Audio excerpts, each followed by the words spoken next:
The sky over New York was clear that morning. No clouds, no wind, just a calm blue sky like any other day. Then, at exactly 9:14 a.m., the sky broke apart. A massive shadow spread across the city.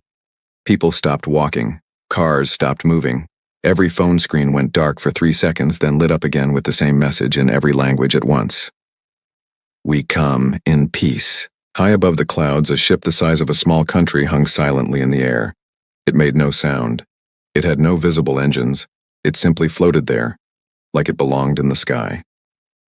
Within minutes, the same ships appeared over London, Tokyo, Beijing, Moscow, and Cairo. 6 ships, 6 cities, 1 message. No missiles were fired, no windows were broken, but every human being on Earth felt the same cold feeling in their chest. Something had changed, forever. In an underground bunker beneath Washington, D.C., the President of the United States sat at the head of a long table. Around her sat generals, scientists, and advisors from a dozen countries. The air was thick with tension. Nobody had slept in 2 days. On the big screen, a live feed showed the alien ship above New York. It was calm, unmoving, waiting. "They haven't attacked," said a young scientist named Dr. Elena Cho. She was the head of Earth's Deep Space Monitoring Program. "If they wanted to destroy us, they could have done it already.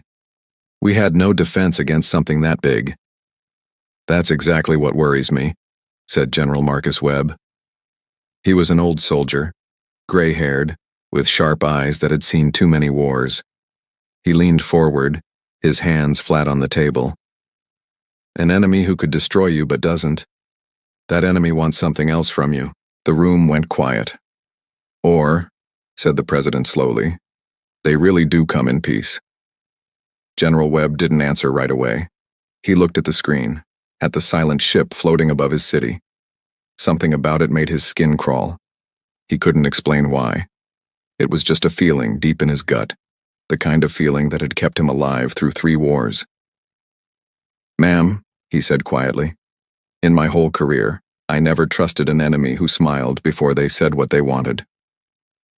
2 hours later, the message changed. A single figure appeared on every screen on Earth. Televisions, phones, computers, even billboards in the street. It was not human. It was tall, thin, with smooth silver skin and large black eyes. It wore no armor, no weapons, just a simple robe, the color of deep space. It spoke in a calm, gentle voice. The voice of someone who believed they were doing a kind thing. "People of Earth, my name is Varesh Kol. I speak for the Galactic Council, a union of over 300 worlds living in peace and cooperation. We have watched your planet for many years. We have seen your wars, your struggles, and also your strength, your creativity, your hope." The alien paused as if giving humans time to absorb the words. "Today we offer you a place among us. Join the Galactic Council, and you will receive knowledge beyond anything you have imagined. Medicine that cures every disease. Technology that ends hunger and poverty. Protection from threats you cannot even see. Threats that exist beyond your solar system. All we ask in return is your trust and your friendship." The screen showed images. Beautiful cities on other planets, children laughing, ships traveling faster than light, hospitals with no sickness. It looked like heaven. "You have 30 days to decide," Varesh Kol continued. "We will wait patiently. This choice must be yours, made freely, without fear. We hope you will choose to join your galactic family." The message ended. The alien's face disappeared. The world was silent for a moment. Then everyone started talking at once.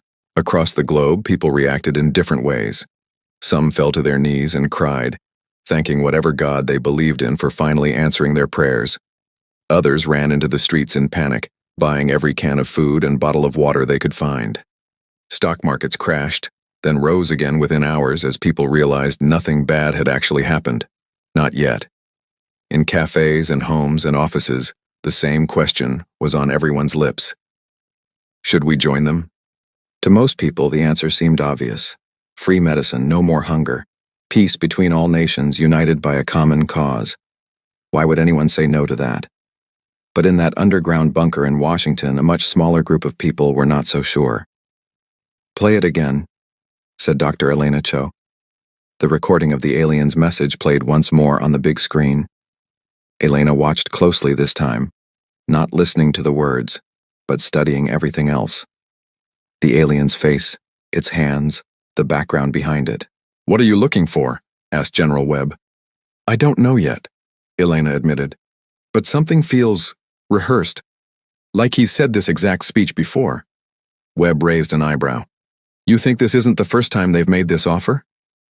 "I think," Elena said carefully, "that a civilization advanced enough to build a ship the size of Manhattan probably didn't just discover us yesterday.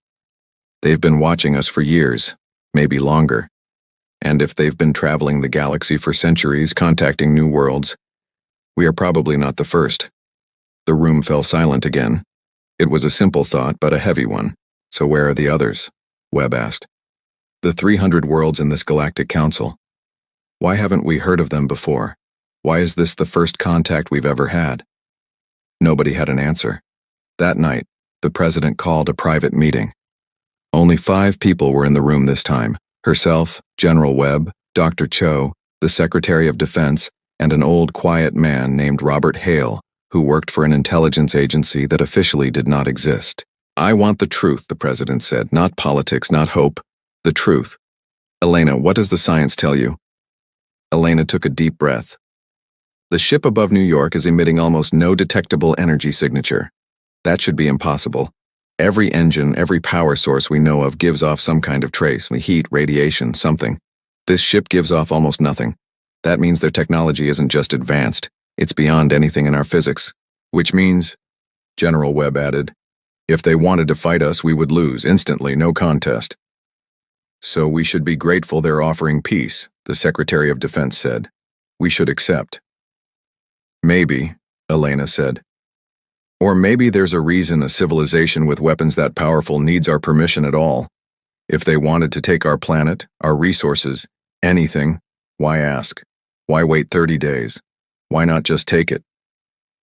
The room was silent again. It was Robert Hale, the quiet man, who finally spoke. "Because," he said slowly, "conquest by force creates resistance, rebellion, war. It's expensive and it's slow. But conquest by consent—" He paused. "Conquest by consent is clean, quiet, and it never ends. If you convince people to hand over their world willingly, there's no war to fight. There's no resistance to crush. There's just paperwork." Everyone looked at him. "You think this is a trick?" the president asked. "I think," Robert Hale said, "we don't know enough to trust it. And in my experience, when someone offers you everything for almost nothing, you should count your fingers after you shake their hand." The next morning, Robert Hale did something unusual. He went to see an old friend. Her name was Dr. Amara Singh, a retired codebreaker who had worked in signals intelligence for 30 years before retiring to a quiet house outside the city. She was in her 70s now, but her mind was still sharp as a blade. "Robert," she said, opening her door before he even knocked. "I wondered when you'd show up. I've been watching the news." "I need your help," Robert said. "Off the books." Amara smiled. It had been years since anyone asked her for that. Together they reviewed the alien's speech, word by word, sentence by sentence. Amara had spent her career finding hidden patterns in messages, codes within codes, meanings between the lines. She noticed something Robert had missed. "Look here," she said, pointing to a section of the transcript. "He says join your galactic family, not join us, not become part of our council. Family, that's an emotional word, a word chosen to make people feel safe, feel like they belong, before they've even agreed to anything." "Marketing," Robert muttered. "Not just marketing," Amara said. "Manipulation." This speech was not written by someone hoping we'd think it over carefully. It was written by someone who wanted us to feel first and think second. She pulled up another section. "And here, threats you cannot even see." That's fear. Right after the hope, right after the family talk, he plants fear. Fear of the unknown. Fear that says, you need us to protect you. You are not safe alone. Robert leaned back in his chair. "So it's not just an offer. It's designed to make refusal feel dangerous." "Exactly," Amara said. Whoever wrote this speech understands human psychology extremely well, maybe too well for a civilization that claims this is their first contact with us. Meanwhile, across the ocean, similar meetings were happening in London, Beijing, and Moscow. Scientists, generals, and leaders from every powerful nation began quietly comparing notes through secure channels. What started as separate, private doubts began to form a pattern. In Beijing, an astrophysicist named Dr. Wei Zhang discovered something troubling. Using old radio telescope data, some going back decades, he found faint, unexplained signals from deep space. Signals that matched the frequency of the alien ship's communication systems. The signals were old, very old. Some dated back over 40 years. They've been listening to us for decades, Dr. Zhang told his government, long before they ever showed themselves. In Moscow, a group of engineers studying the alien ship above their city noticed something strange in its outer design. Small marks, almost like scratches, covered parts of the hull. When they enhanced the images, the marks looked like they had been made by weapons fire, old damage poorly repaired. This ship has been in battle before, the engineers reported, and not too long ago. Piece by piece, a picture was forming. The Galactic Council was not some peaceful new visitor stumbling upon Earth by accident. They had been watching, waiting, and preparing for a very long time. And somewhere out there, this peaceful council had fought battles recent enough to leave fresh scars on their ships. 10 days into the 30-day countdown, world leaders gathered, not in person but through a secure video call, for the first time since the ships arrived. Presidents, prime ministers, and leaders from over 60 nations sat in front of their screens, faces tired and serious. "We need to decide," said the leader of one European nation. "Public opinion is turning fast. People want to accept the offer. They see cured diseases and free technology, and they don't understand why we're hesitating. Because we don't have all the facts," the President of the United States said firmly. "We have generals worried about a ship with battle scars. We have scientists worried about a speech designed to manipulate emotions instead of inform. We have signals suggesting they've watched us for decades in secret. This is not simple. This is not safe. So what do you propose?" asked another leader. Rejecting an offer like this could be seen as an act of aggression. They could turn those 6 ships into 6 weapons in an instant. Silence fell over the call. Finally, General Webb, sitting quietly behind the president, spoke up. "With respect, sir, if they wanted to destroy us, our answer wouldn't matter. They would have done it already. The fact that they're waiting, that they're asking, tells me something important. They need something from us that force alone can't get them." "What could that possibly be?" someone asked. "Consent," Robert Hale said, joining the call for the first time. His voice was calm but firm. "They need us to say yes, willingly, and I would very much like to know why." By the 20th day, something happened that changed everything. A small research team in Germany, working with an old but powerful radio telescope array, managed to intercept a fragment of alien communication, not the public message meant for humans, but an internal signal, passing between the 6 ships in orbit. It was garbled, incomplete, and took days to partially translate using pattern-matching software borrowed from cryptography experts around the world. What they found chilled everyone who read it. The fragment contained coordinates, star systems far beyond human knowledge. And beside each set of coordinates was a single word, repeated over and over in the alien language. The translation software wasn't perfect, but the closest human word for it. The word that kept appearing next to those distant star systems was harvested, not allied, not joined, not welcomed. Harvested. Robert Hale sat alone in his office at 3 a.m., staring at that word on his screen. Around him, printouts of star charts, alien communications, and old satellite data covered every surface. He had not slept properly in days. He thought about the 6 ships still floating silently above 6 of Earth's greatest cities. Calm, patient, waiting for an answer. He thought about Varesh Kohl's gentle voice, promising peace and family and protection. He thought about the word on his screen. Harvested. His phone rang. It was Dr. Elena Cho. "Robert," she said, her voice tight with urgency. "You need to see this. We cross-referenced those coordinates with our deep space telescopes. Several of those star systems, They used to have planets with signs of civilization, radio signals, light patterns consistent with cities. Used to? Robert asked, though he already feared the answer. Not anymore, Elena said quietly. Every single one of them went dark. No signals, no lights, nothing. Like they just stopped existing. Robert closed his eyes. Outside his window, somewhere above the clouds, the alien ship continued its silent watch over the city, patient and calm, waiting for humanity's answer. 30 days. That's what they had said. But now Robert understood something none of them had wanted to admit out loud. This was not a choice between joining a peaceful galactic family or being left alone.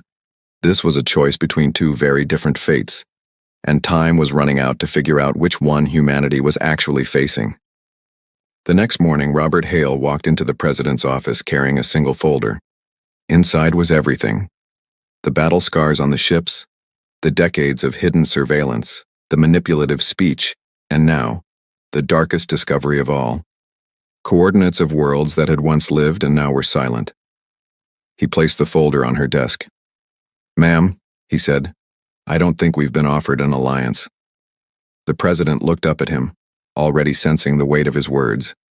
"I think," Robert continued, "we've been offered a countdown." 10 days remained. The folder Robert Hale placed on the president's desk sat there for a long moment before she opened it. Inside were photographs of battle scars on alien hulls, transcripts of a speech built to manipulate fear and hope, and a single word that had come from a broken piece of alien communication, harvested. The president read every page twice. When she finally looked up, her face had changed. The hope that had lived there for the past 20 days was gone, replaced by something colder, harder. "Get me every leader on that call again," she said. Tonight. That night, the same 60 nations connected once more. But this time the mood was different. Nobody talked about free medicine or cured diseases. Nobody mentioned the beautiful cities shown in Varesh Kohl's message.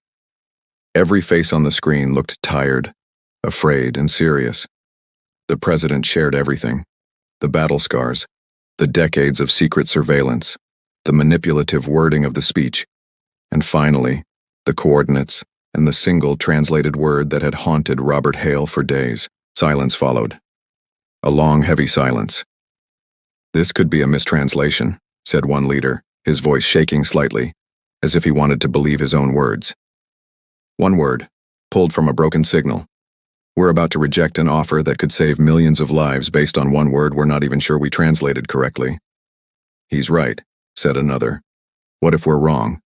What if this really is peace and we throw it away out of fear?" Dr. Elena Cho leaned toward her microphone. "I understand the risk of being wrong, but I want everyone to understand the other risk too. If we are right, and we say yes anyway, we don't get a second chance. Every world that went dark on those coordinates didn't get a second chance either." The room, spread across 60 countries and thousands of miles, fell quiet again. Finally, the president spoke. "We have 10 days left. I propose we use every single one of them. Full investigation. Every scientist, every intelligence agency, every resource we have. If there is truth here, we owe it to humanity to find it. And if we find nothing, if this really is just a misunderstanding, then we join gladly and we celebrate together." Every leader agreed. For the first time in history, nations that had been rivals for generations worked side by side, driven by one shared fear and one shared hope. Over the next several days, humanity worked faster and harder than it ever had before. In Germany, the team that intercepted the alien signal worked around the clock, refining their translation software with help from linguists across the world. In Beijing, Dr. Wei Zhang expanded his search of old radio telescope data, looking for more clues about what had happened to those silent worlds. In Washington, Robert Hale and Amara Singh studied every word Varesh Kohl had spoken, searching for more hidden patterns. And in a quiet lab in Switzerland, something unexpected happened. A young astronomer named Dr. Sophia Reyes was studying the alien ship's hulls using a new kind of deep radar, borrowed from earthquake research. She was looking for structural weaknesses, just in case humanity ever needed to know them. Instead, she found something else entirely. Hidden compartments, dozens of them, spread across each ship, shielded in a way that blocked normal scanning methods. Her new radar, using sound waves instead of light or radio, managed to see through the shielding, just enough to detect empty space where solid ship material should have been. Cargo holds, she told her team. Massive ones, empty right now, but built for something big. When she shared her findings with the international team, Dr. Elena Cho immediately understood the implication. They didn't bring empty cargo holds to a diplomatic meeting, Elena said. You don't build hidden storage that large unless you're planning to fill it with something. And you don't hide it unless you don't want the people you're visiting to know about it. On the 25th day, 5 days before the deadline, Robert Hale received a message from an old contact, a retired engineer who had once worked on classified satellite projects. The man had been quietly running his own analysis at home, using outdated but powerful equipment from his career. I found something, the message said. Meet me, not on the phone. Robert drove 2 hours outside the city to a small farmhouse. The old engineer, a man named Thomas Reyes, no relation to Sophia, just a small, strange coincidence, greeted him at the door looking pale and nervous. I've been listening to their internal chatter, Tomas said, leading Robert inside. Not the message to us, the signals between the 6 ships themselves. Most of it is encrypted, way beyond what I can crack. But some of it isn't. Some of it they didn't bother encrypting because they never expected us to be listening at this level. He showed Robert a series of translated fragments on an old computer screen. The translations were rough, broken in places, but the meaning came through clearly enough. One fragment read, population density confirmed, extraction capacity, high. Another read, resistance probability, low, based on historical pattern. A third, the one that made Robert's blood run cold, read, prepare collection vessels, await consent protocol completion. Consent protocol, Robert whispered. That's what they call it, Thomas said. The 30-day waiting period. It's not a courtesy. It's a procedure, step 1 of a plan. Robert brought the evidence back to the president immediately. Combined with Dr. Reyes's discovery of hidden cargo holds and Dr. Zhang's data on the silent worlds, a clear and terrifying picture had formed. The Galactic Council was not offering an alliance. They were following a process, and a process they had clearly used many times before. Watch a world. Learn its people. Deliver a speech designed to create hope and fear at the same time. Wait for consent. Then collect. Collect what? The Secretary of Defense asked during the emergency meeting. Resources? Technology? What could they possibly want from us that they don't already have with ships and weapons that advanced? Elena Cho had a theory, though she hated saying it out loud. Maybe not resources, she said slowly. Maybe not technology. Maybe us. The room went cold. They're not looking to steal our planet's minerals, Elena continued. A civilization that advanced could mine any asteroid, any dead world, without needing anyone's permission. But people need to agree. That's the one thing you can't just take without cooperation. Not easily. Not without a fight that cost you something. You're saying they want us to willingly hand over human beings, General Webb said, his voice flat and cold. I'm saying, Elena said, that's the only thing on this planet valuable enough to explain a 30-day consent protocol, and simple enough to explain why every other world on those coordinates went silent right after they agreed to something. With 5 days left, the president called for something unprecedented, a worldwide broadcast from every nation, delivered together, sharing everything humanity had discovered. It was a risk. If they were wrong, they would be handing away humanity's one chance at paradise out of paranoia. If they were right, and the Galactic Council realized humanity knew the truth, there was no telling how the aliens might react. But the leaders agreed. Humanity deserved the truth, whatever it was, before making the most important decision in its history. That night, screens across the world lit up once more. But this time, instead of Varish Kohl's calm alien face, it was the President of the United States, standing beside representatives from over 60 nations. People of Earth, she began, her voice steady despite the fear in her heart. 10 days ago, we received an offer that seemed to promise everything we've ever wanted. Peace, health, protection. And for many of us, it was tempting to say yes immediately. She paused, letting her words settle, But over the past days, working together as one planet for the first time in human history, we have uncovered troubling evidence. Evidence of battle-scarred ships. Evidence of decades of secret surveillance before they ever revealed themselves. Evidence of hidden cargo holds built for something they never intended to show us. And most troubling of all, evidence connecting their offer to worlds that once had life, and now have gone completely silent. Across the planet, billions of people watched in stunned silence. We cannot know with absolute certainty what the Galactic Council truly intends, the President continued. But we owe it to every person on this planet, to every child who will inherit whatever choice we make tonight, to choose caution over blind hope, to protect what we have rather than risk everything on a promise we cannot verify. She took a deep breath. Tonight, on behalf of humanity, we say to the Galactic Council, we thank you for your offer, but we must decline. For a moment, the entire world seemed to hold its breath.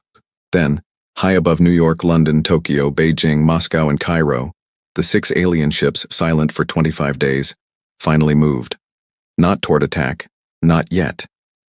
They simply turned, ever so slightly, as if adjusting their position to look more directly at the cities below them. It was a small movement, but to everyone watching it felt like a giant slowly opening its eyes. Far above Earth, inside the command ship hovering over New York, Varesh Kol stood in a chamber filled with soft blue light. Around him, other members of the Galactic Council watched the human broadcast through a massive viewing screen. For a long moment, nobody spoke. They said no, said a council member finally, her voice filled with disbelief. Her name was Thessia Vaughn, an ancient being who had overseen this same process on over 40 different worlds. In her centuries of service, she had never once heard those words. That is impossible, said another council member. No species has ever refused, not once, not in 300 years of this protocol. Varesh Kol remained silent, staring at the screen, at the recording of the president's calm, firm voice. They found the cargo holds, he said quietly. They intercepted our internal signals. They connected the silent worlds to our coordinates. He turned to face the council. This species is not primitive. We underestimated them. It does not matter what they discovered, Thessia Vaughn snapped. Consent was requested, consent was denied. The protocol is clear on what happens next. The protocol, Varesh Kol said slowly, was designed for worlds that say yes. We have never needed a plan for a world that says no. The chamber fell into tense debate. Some council members argued for immediate withdrawal, worried that a species clever enough to uncover the truth might also be dangerous enough to cause real problems if provoked. Others argued the opposite, that allowing one world to refuse and simply leaving in peace would set a dangerous example for every other world watching. If Earth is allowed to say no without consequence, Thessia Vaughn argued, how long before other worlds learn of it? How long before this entire system falls apart? In the end, after hours of heated discussion, the council reached a decision. Not conquest. Not yet. But a warning. A demonstration, meant to remind humanity, and any other watching world, exactly how small they truly were. Send the fleet, Thessia Vaughn ordered. Let them see what waits beyond their sky. Let them reconsider their answer, before it is too late to change their minds. Back on Earth, the mood was a strange mixture of pride and terror. In the days following the rejection, something remarkable happened. For the first time in generations, humanity felt united. Nations that had argued over borders and resources for decades now shared information freely, worked together in emergency councils, and prepared together for whatever might come next. In the underground bunker in Washington, General Webb stood before a room of military leaders from over 30 countries, all connected through secure video feeds. We don't know what happens next, he said. Maybe nothing, maybe they simply leave and this becomes a strange chapter in history books. Or maybe, he paused, choosing his next words carefully. Maybe this is only the beginning. What do you propose? Asked a general from another nation. I propose, Webb said, that we stop hoping for the best and start preparing for the worst. Quietly, without panic, but seriously. He looked around the room at faces from every corner of the globe. If they come back with more than words, I want humanity ready. Together. Nobody argued. 3 days after the rejection, Dr. Elena Cho stood on the roof of a research facility, staring up at the alien ship still floating silently above the city. It hadn't moved since that small, unsettling adjustment. It simply watched, patient as ever. Robert Hale joined her, 2 cups of coffee in his hands. He offered one to her silently. "Do you think we made the right choice?" Elena asked, not looking away from the ship. Robert considered the question carefully before answering. "I think," he said slowly, "we made the honest choice. The right choice, we won't know for certain until this is over." Elena finally looked at him. "And if they attack? If we're wrong about all of this, and they were only trying to help, and now we've ruined everything with our suspicion, then we'll have lost an offer of paradise," Robert admitted. "But if we're right, and we had said yes instead?" He didn't finish the sentence. He didn't need to. Elena nodded slowly, understanding. Above them, the alien ship remained motionless, silver and silent against the darkening sky, like a held breath waiting to be released. That night, in bunkers and command centers across the globe, humanity began preparing for something it had never faced before. Not a war between nations, not a conflict over land or resources. A war, if it came, for the right to remain free. Scientists began working on new defense technology, combining research that had once been kept secret between rival nations. Military leaders began drawing up plans for a kind of warfare no textbook had ever described. And ordinary people watching the news each night felt something shift inside them. A strange mixture of fear and unity that hadn't existed before those 6 ships arrived. Above the city of New York, Varesh Kol stood alone in his chamber, staring down at the small blue planet below. "You were warned," he whispered, though no human could hear him. "I hope, for your sake, that you understood the warning correctly." Behind him, in the depths of space, more ships began to move. Not 6 now, many more. A fleet gathering slowly, silently, in the darkness beyond Earth's solar system. The countdown had ended. A new one, far more dangerous, had just begun. 7 days after Earth said no, the sky changed again. It began as a rumor, whispered between astronomers who noticed strange readings on their telescopes. Then it became a warning, passed quietly between governments. And finally, on the 8th morning, it became something the entire world could see with its own eyes. Lights. Hundreds of them. Appearing in the night sky far beyond the 6 ships that already hovered over Earth's cities. At first, they looked like new stars, but stars did not move. These lights grew brighter, closer, night after night, until even people with no telescope could see them from their backyards. The Galactic Council had sent its fleet. In the underground bunker in Washington, General Webb stared at the screen showing real-time satellite images of the approaching fleet. What had once been 6 ships was now hundreds, spread across the edge of the solar system, moving slowly and deliberately toward Earth. "Numbers?" the president asked, her voice tight. 340 ships confirmed, said a young officer reading from her console. "Sizes vary. Some are small, maybe scout vessels. Others—" She paused, swallowing hard. "Others are bigger than anything we've ever built. One of them alone could be 5 times the size of the original ship over New York." The room was silent except for the quiet hum of machines. "They're not hiding anymore," Robert Hale said, standing near the back of the room. "The politeness is over. This is a show of force. Or the beginning of an invasion," someone else added quietly. General Webb turned to face the president. "Ma'am, we need to decide, right now, what kind of world we're going to be when they arrive. A world that begs, or a world that stands." The president looked at the screen at the growing lights in the darkness and took a deep breath. "We already made our choice," she said. "We said no once. We won't say yes now just because they brought more ships to ask again." Not everyone agreed. Across the world, panic began to spread. In some cities, people gathered outside government buildings demanding their leaders reconsider, demanding they accept the alliance before it was too late. News channels showed crowds holding signs that read, "Say yes, and don't risk our children's future." Fear was a powerful thing, and fear was spreading faster than facts. In a small television studio in London, A popular news anchor named Diane Ashford interviewed a nervous government official. "The Galactic Council brought hundreds of ships," Diane said. "Isn't this exactly the response you should have expected after refusing their generous offer?" The official, sweating under the studio lights, tried to explain the evidence, the battle scars, the hidden cargo holds, the silent worlds. But fear does not listen easily to complicated explanations. Fear wants simple answers, and the fleet in the sky was the simplest answer of all. "We made them angry, and now we will pay for it."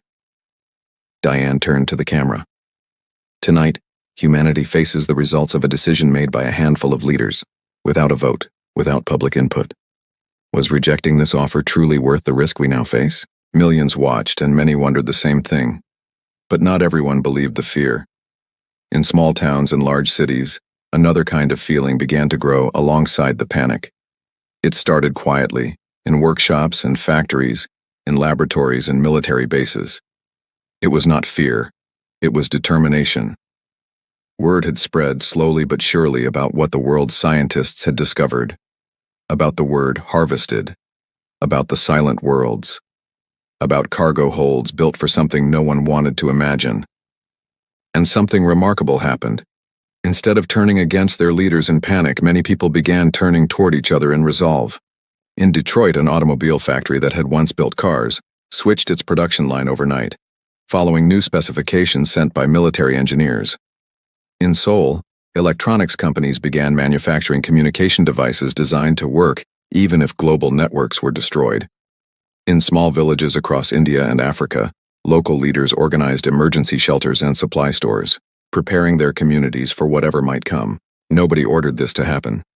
It happened because ordinary people, given the truth, chose not to hide from it. Meanwhile, high above the planet, inside the flagship of the approaching Galactic fleet, Thessia Vaughn watched Earth grow larger on her viewing screen.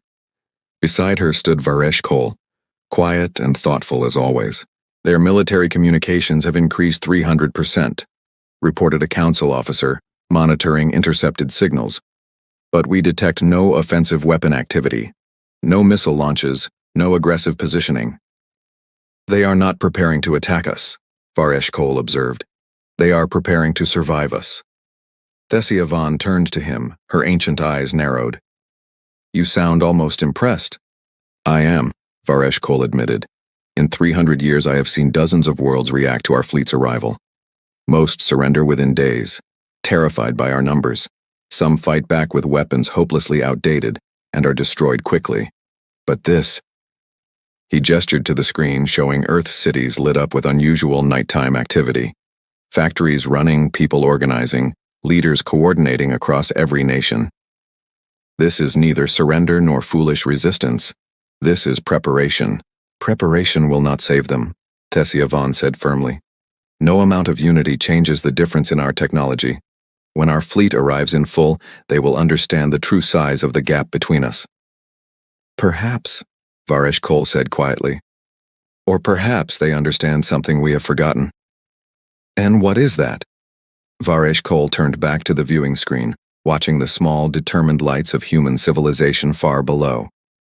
"That desperation makes for very creative enemies." Back on Earth in a heavily guarded research facility outside Geneva, Dr. Elena Cho led a team of the world's brightest scientists in an effort that had been kept secret from the public, even from most governments. Ever since the discovery of the hidden cargo holds, using Dr. Sofia Reyes's sound-based radar technology, scientists had begun developing something new, a way to detect the alien ship's shielding weaknesses. It wasn't a weapon, not exactly. It was closer to a map showing exactly where the aliens' advanced technology was strongest, and where it might be vulnerable. "Their shields work by bending light and most forms of energy around the hull," Elena explained to a room full of engineers and physicists from a dozen countries. "That's why our radar and most detection methods struggle to see them clearly. But sound waves move differently. Sophia's discovery gave us a window, a small one, into their true structure." She pulled up a detailed image on the main screen, showing the internal layout of an alien ship, reconstructed piece by piece from weeks of careful scanning. "If we're right," Elena continued, "their shielding technology, while incredibly advanced, was never designed to stop physical, low-tech interference. It was built to stop energy weapons, not simple kinetic force. In other words, she paused, looking around the room at the tired but determined faces. They didn't build their defenses to stop something as basic as a bullet, because no species they've ever encountered still relied on something so primitive. A young engineer raised his hand. "You're saying our oldest technology might be the key to fighting our newest enemy?" "I'm saying," Elena said, "sometimes the best surprise is being underestimated." While scientists worked in secret laboratories, military leaders across the globe worked just as hard, though their preparations remained far more hidden from public view. General Webb traveled personally to secure facilities across multiple continents, overseeing the construction of Earth's first true planetary defense network, a combination of technologies borrowed from every nation, working together for the first time in history without political rivalry slowing them down. "We can't match their firepower ship for ship," Webb explained during a briefing with senior military officers from around the world. "But we don't need to. We need to make attacking us expensive, difficult, costly enough that even a civilization with hundreds of ships thinks twice." He showed a holographic map of Earth's major cities, each marked with new defensive installations. Every major population center will have layered defense systems, some visible, many hidden, underground shelters connected by tunnels, stocked with supplies for months, detection networks combining our best radar with the sound-based technology Dr. Reyes discovered, and weapon systems designed specifically to target the vulnerabilities Dr. Cho's team identified in their shielding. An officer from another country studied the map carefully. "This is an enormous undertaking. How long until it's operational?" "However long we have," Webb said grimly, "which, judging by that fleet in our sky, might not be very long at all." 15 days after the fleet's arrival began, it finally reached its full position, spreading out silently around Earth's orbit, like a slow, patient noose tightening around the planet. That night, Vareshkol appeared once more on every screen across the world. His voice, still calm, still gentle, carried a different weight this time. "People of Earth," he began, "we understand your leaders have chosen to reject our offer of alliance. We respect the difficulty of such decisions. But we ask you to reconsider, not out of threat, but out of genuine concern for your future." Images appeared beside him, not of beautiful cities this time, but of the massive fleet surrounding the planet, hundreds of ships gleaming silently in the darkness of space. "We have brought this fleet not as an act of war, but as a demonstration of what protection truly means," Vareshkol continued. "The threats beyond your solar system are real, and they are far more dangerous than anything your world has faced before. Without the Galactic Council's protection, your world remains vulnerable to forces you cannot see, cannot understand, and cannot survive alone." He paused, his expression softening into something that almost looked like sadness. "We offer you 15 more days to reconsider your answer. After that, we will withdraw, and Earth will be left to face the dangers of the galaxy without our protection, a choice your leaders will have made on your behalf." The message ended, but its impact spread like fire through dry grass. Public fear, already high, exploded overnight. Protests grew larger. Some governments, watching their citizens panic, began quietly reconsidering their position, wondering if defiance was truly worth the risk Vareshkol described.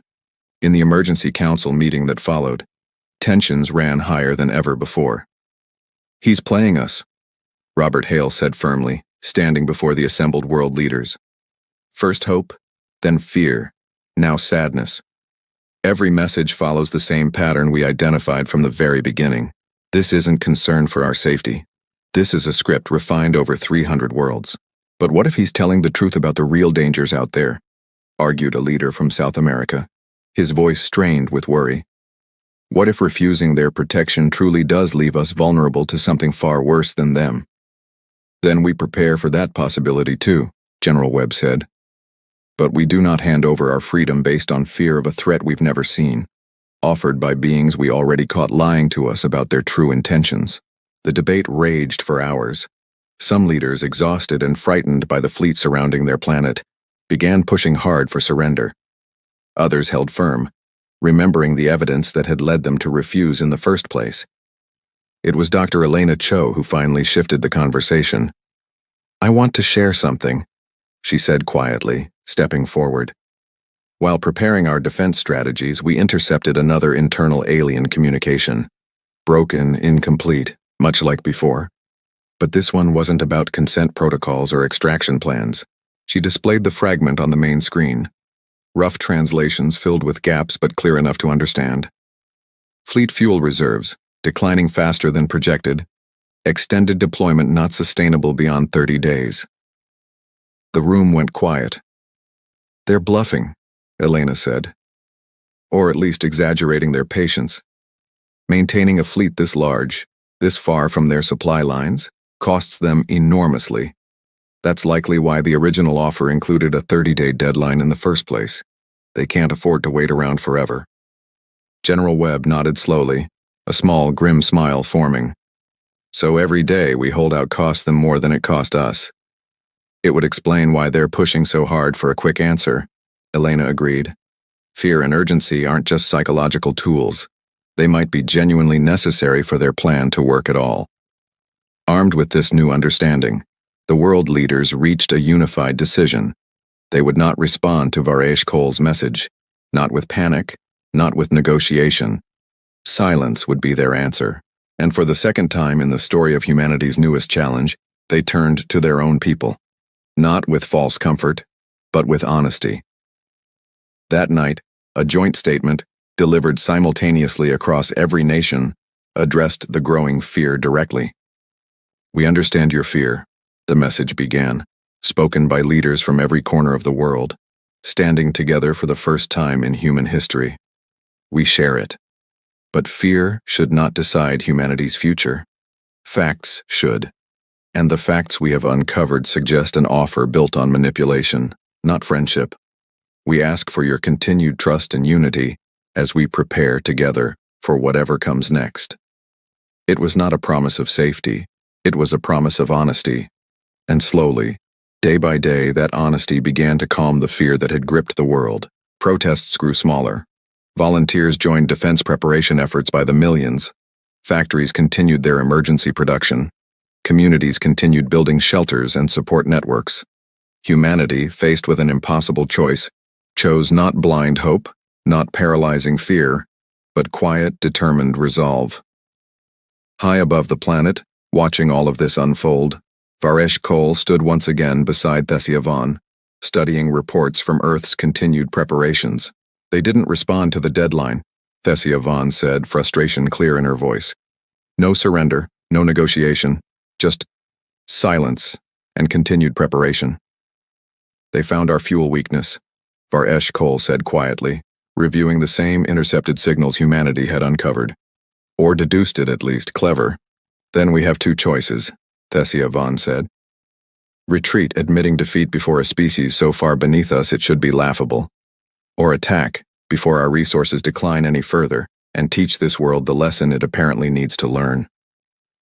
Varesh Kohl remained silent for a long moment, staring down at the blue planet below, at the small, stubborn lights of human civilization spread across its surface. "In 300 years, he said finally, I have never seen a council fleet forced to choose between retreat and attack by a species this technologically limited." "Does that trouble you?" Thessia Vaughn asked. "No," Varesh Kohl said, a strange note in his voice, something almost like respect. "It fascinates me." He turned away from the viewing screen, walking slowly toward the chamber's exit. "Prepare the fleet for engagement," he said quietly. "If words cannot bring them to consent, perhaps a demonstration of true strength will accomplish what diplomacy could not." Behind him, in the depths of the command chamber, alarms began to soften into the low hum of ships preparing for battle. Far below, on the surface of a small, determined planet, humanity continued its quiet preparations, unaware of exactly how close the final countdown truly was. But they were ready. As ready as they could be. The galaxy had reacted. Now, Earth would answer. The attack began without warning, exactly as everyone feared it would. At 4:47 a.m., Eastern Standard Time, the alien fleet moved. 340 ships, spread silently around Earth's orbit for the past 15 days, suddenly came alive with light and motion. Engines that had remained dormant flared to life. Formations that had drifted lazily snapped into sharp, deliberate patterns. And within seconds, weapon systems humanity had only theorized about began charging with visible energy.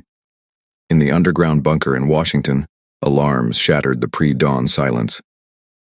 "They're moving," shouted a young officer, her hands flying across her console. "All ships full activation. This isn't a drill."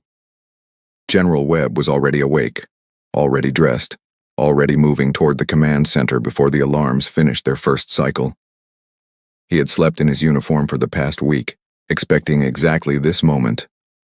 "Position report," he barked, sliding into his chair. "Primary fleet forming attack patterns above 6 major cities," the officer replied, her voice tight with controlled fear. "Secondary fleet spreading toward orbital positions above every other populated continent. Sir, they're not just targeting the original 6 cities anymore. This is global." On the massive screen before him, red markers bloomed across a map of Earth like a spreading infection, each one representing an alien warship moving into position. The president arrived moments later, her face pale but composed. "Talk to me, General." "They've committed," Webb said grimly. "No more warnings, no more speeches. This is the real thing." High above the planet, inside the flagship, Varish Cole watched Earth's defensive systems activate in response to his fleet's movement. Across his viewing screen, human military networks lit up with sudden, coordinated activity, far more organized than his centuries of experience had led him to expect. "Their response time is remarkable," he noted almost to himself. "It changes nothing," Thessia Vaughn said, standing beside him with her hands folded calmly behind her back. "Begin with a demonstration. Target their military installations only. No civilian casualties, not yet. Let them see the true cost of continued defiance before we escalate further." Varish Cole nodded slowly, though something in his expression remained thoughtful, almost hesitant. He gave the order. Above 6 major cities, 6 ships fired their first shots. Beams of blinding white energy tore down from the sky, striking predetermined military targets with terrifying precision. An empty airfield outside London vanished in a flash of light. A decommissioned naval base near Tokyo crumbled into rubble. Explosions lit up the pre-dawn darkness across multiple continents simultaneously, broadcast instantly to every screen on the planet. The message was clear. This is only a taste. But something unexpected happened next. As the alien ships prepared for a second wave of strikes, their targeting systems suddenly flooded with static. Across every ship in the fleet, sensors that had worked flawlessly for centuries began malfunctioning, confused by interference they had never encountered before. "Report," Thessia Vaughn demanded, watching her tactical display fill with chaotic, unreadable data. "Unknown interference," a council officer replied, frantically working at his station. "Something is disrupting our targeting arrays. Multiple frequencies, constantly shifting. We've never seen anything like this." Far below, in secret facilities scattered across the globe, Dr. Elena Cho's team activated the technology they had spent weeks developing in complete secrecy. Using knowledge gained from Dr. Sophia Reyes's sound-based radar discovery, combined with Robert Hale's intercepted alien communications, human scientists had reverse-engineered a crude but effective jamming system, designed specifically to confuse the aliens' advanced sensors. "It's working," Elena said, watching data streams on her own monitors, her voice filled with cautious hope. Their targeting technology wasn't built to handle old-fashioned electronic interference. They've never needed to defend against something this primitive. Confused and temporarily blinded, the alien fleet's second strike missed its intended targets entirely, striking empty fields and abandoned structures instead of the military bases they had aimed for. It was a small victory, but it was humanity's first victory, and it spread through military command centers around the world like wildfire, giving desperate soldiers and exhausted leaders a crucial spark of hope. "They can be stopped," General Webb said, watching the reports come in. "Not defeated outright, not yet, but stopped, slowed, confused." He turned to the assembled military leaders connected through secure channels around the world. "Initiate Phase 2. All defensive systems, full activation." Across the globe, Earth's hidden defense network came alive. Ground-based weapon systems hastily built over the past weeks by combining technology from every nation began firing coordinated volleys toward the alien ships positioned closest to major population centers. The weapons weren't as powerful as anything the aliens possessed, but they didn't need to be. They only needed to exploit the vulnerabilities Elena's team had identified in the alien shielding. Kinetic weapons, Simple, solid projectiles, fired at extreme velocity, striking precise points identified through weeks of careful scanning. Old technology, built for a new purpose. The first projectile struck the underside of a ship hovering above Moscow. The alien shields, designed to stop energy-based attacks, barely reacted to the raw physical impact. A small section of the hull cracked, then buckled, venting atmosphere into the vacuum of space in a silent, deadly spray. Inside his flagship, Varesh Kol felt the ship shudder slightly beneath him as reports of damage began flooding in. Impossible, Thessia Vaughn whispered, staring at her screen in disbelief. Their weapons are primitive. How is this happening? Because we assumed primitive meant harmless, Varesh Kol said quietly, watching data streams showing damage reports from multiple ships across the fleet. We forgot that even simple tools aimed correctly can pierce even the strongest armor. The battle that followed lasted 72 hours. Though to everyone involved it felt like an eternity compressed into a single, terrifying moment. Across the globe, humanity fought not with the overwhelming power of the Galactic Council's fleet, but with speed, coordination, and desperate creativity. Military strategists who had once planned wars against each other now worked side by side, sharing tactics, resources, and intelligence without hesitation. In the skies above New York, a coordinated strike from 6 different nations' air forces, using stealth technology combined from separate classified programs, managed to slip past alien sensors still struggling with human jamming interference. They struck a smaller alien vessel directly, using missiles modified with the same kinetic principles that had proven effective against Moscow's attacker. The ship, caught completely off guard, spiraled out of control before crashing harmlessly into the Atlantic Ocean, far from any populated area. It was humanity's first outright destruction of an alien warship, and it would not be the last. In Beijing, engineers worked around the clock, adapting captured alien technology from the wreckage of destroyed scout vessels, learning valuable secrets about their shielding weaknesses with each passing hour. Every new piece of information was shared instantly across the global defense network, allowing humanity's tactics to improve with terrifying speed. They're learning faster than we predicted, a council officer reported nervously to Thessia Vaughn, watching as human counterattacks grew increasingly precise and effective. Every engagement, their weapons become more accurate. Every hour our advantage shrinks. But victory did not come without cost. Explosions lit up skies across the globe. Cities that had never known war within their borders suddenly found themselves scarred by falling debris and desperate defensive strikes. Millions were evacuated into the underground shelters built during the frantic weeks of preparation. Families huddled together in the darkness, listening to the distant sounds of battle raging above them. Soldiers died. Civilians died. The cost of resistance was steep, and every leader involved in the decision to reject the Galactic Council's offer felt the weight of every single loss. In the Washington bunker, General Webb watched casualty reports scroll across his screen, his weathered face carved with exhaustion and grief. Beside him, the president stood silently, her hands clenched into fists at her sides. "Was this worth it?" she asked quietly, not really expecting an answer. "All of this for a choice we made based on suspicion and broken translations?" Robert Hale, standing nearby, answered anyway. "We didn't choose this war, ma'am. They did the moment they decided consent was just a formality before collection." He gestured toward the screen, where reports of destroyed alien ships mixed with reports of human casualties. "We're not fighting for pride. We're fighting for the right to still be asking questions like this one, years from now." The president said nothing, but she nodded slowly, drawing strength from his words. By the second day of battle, something remarkable began happening within the Galactic Council's fleet itself. Word had spread, through subspace communication channels, to other worlds within the Council's vast territory. Worlds that had joined generations ago. Worlds that had long since forgotten what true resistance looked like. A species, small and technologically limited compared to the vast Council, was fighting back. And winning, at least in small, stubborn increments. Inside the flagship, Varesh Kol received an urgent communication from the distant Council homeworld, thousands of light years away. He read it in silence, his expression unreadable, before sharing it with Thessia Vaughn. "They're asking us to withdraw," he said quietly. Thesiavon's eyes widened in disbelief. Withdraw? We have not yet deployed our full capabilities. We have barely begun to demonstrate our true strength.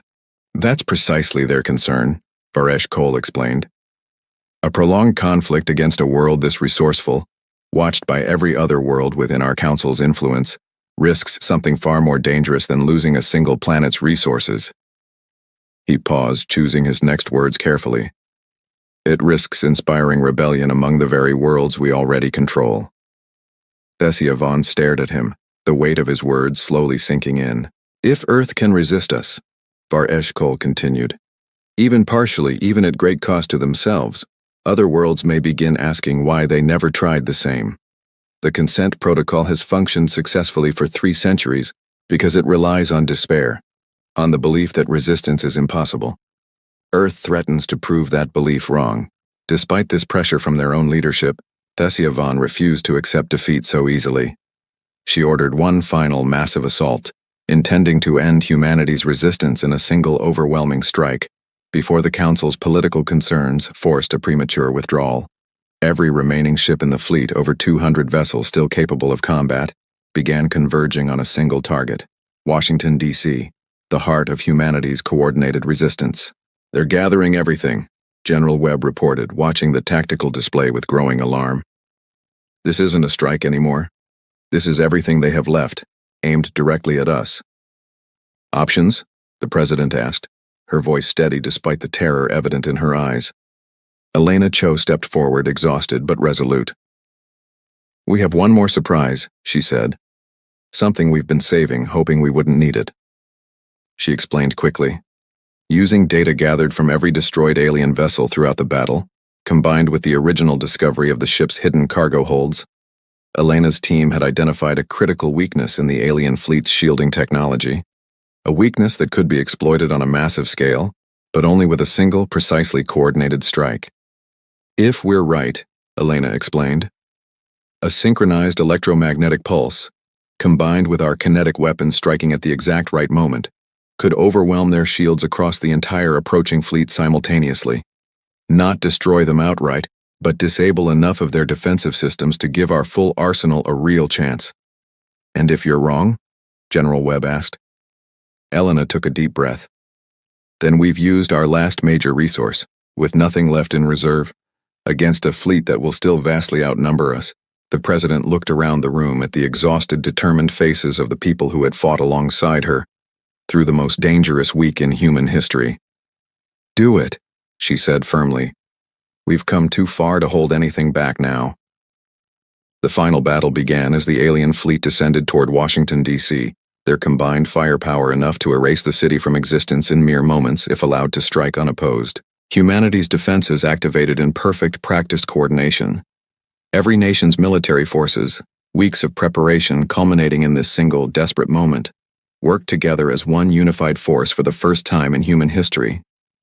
The electromagnetic pulse fired first, a massive wave of energy designed specifically to overwhelm alien shielding systems built to withstand conventional weapons, but never tested against something so deliberately unconventional. Across the approaching fleet, shields flickered, weakened, and in many cases failed entirely. Their shields are down, the young officer shouted, watching sensor readings confirm Elena's theory had worked. Multiple ships, shields at 0. Fire everything, General Webb ordered, his voice steady despite the enormous stakes of the moment. Humanity's full arsenal, every weapon developed and refined throughout the desperate week of conflict, unleashed itself upon the vulnerable alien fleet.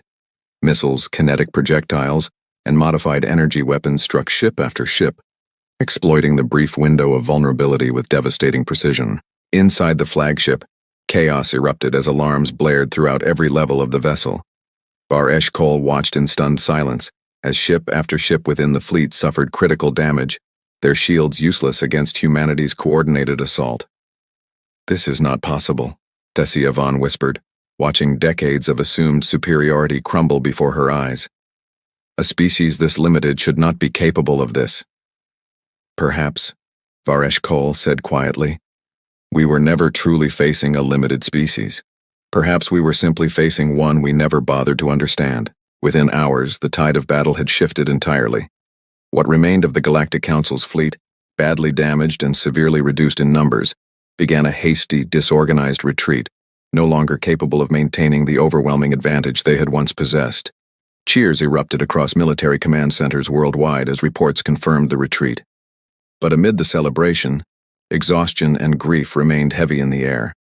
The cost of victory had been steep. Cities bore the scars of battle. Families mourned those lost in defense of a world that had chosen resistance over surrender. General Webb watched the retreating fleet on his screen, feeling no triumph, only a profound, heavy relief. "It's over," he said quietly. "For now," Robert Hale added, standing beside him. "But we should remember, this was never truly about winning a war. It was about proving we could stand it all." 3 days after the retreat, a single ship separated from the fleeing Galactic fleet and slowly approached Earth, broadcasting a request for peaceful communication. After careful verification, humanity's leaders agreed to a final exchange. Farash Cole appeared once more on screens across the world, though his expression carried none of the calm confidence from his earlier messages. He looked, for the first time since his arrival, genuinely humbled. "People of Earth," he began, his voice quieter than before, "we came believing we understood you completely, based on patterns observed across 300 worlds. We were wrong. Your resistance, your unity, and your resourcefulness in the face of overwhelming odds has forced us to reconsider assumptions we have held for centuries." He paused, glancing briefly at something beyond the camera's view. "The Galactic Council formally withdraws its fleet from your solar system, effective immediately. We acknowledge your right to determine your own future, free from further interference." Another pause, longer this time. "It is rare in the history of our council to encounter a species capable of teaching us something valuable about ourselves. Humanity, despite everything, has done exactly that."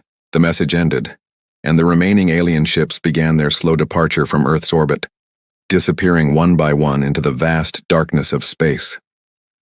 In the weeks that followed, humanity began the long process of rebuilding, both physically and emotionally, from the trauma of the brief but devastating war. Cities were repaired. Communities that had lost loved ones mourned together, supported by a newfound sense of global unity that had never existed before the crisis began. Dr. Elena Cho stood once more on the rooftop, where she and Robert Hale had shared coffee weeks earlier, staring up at a sky now empty of alien ships, filled only with the familiar stars humanity had always known. Robert joined her, as he had before, offering a cup of coffee. "Do you think they'll come back?" Elena asked. "Maybe," Robert admitted. "Or maybe word will spread among the stars about a small, stubborn planet that refused to be harvested quietly." He looked up at the sky, a faint, tired smile crossing his face. "Either way, we'll be ready. Together this time." Elena nodded, finally allowing herself a small, genuine smile of her own. "Earth didn't need the galaxy's help," she said softly, almost to herself. "No," Robert agreed. "The galaxy needed to learn Earth's strength." Above them, the stars shone quietly, patient and endless, holding countless untold stories, countless unknown worlds. But for now, at least, Earth remained free, its future uncertain, but entirely its own, shaped not by the promises of distant strangers, but by the unbreakable will of its own people, standing together against impossible odds. The war was over. Humanity's true story, forever changed by these events, was only just beginning.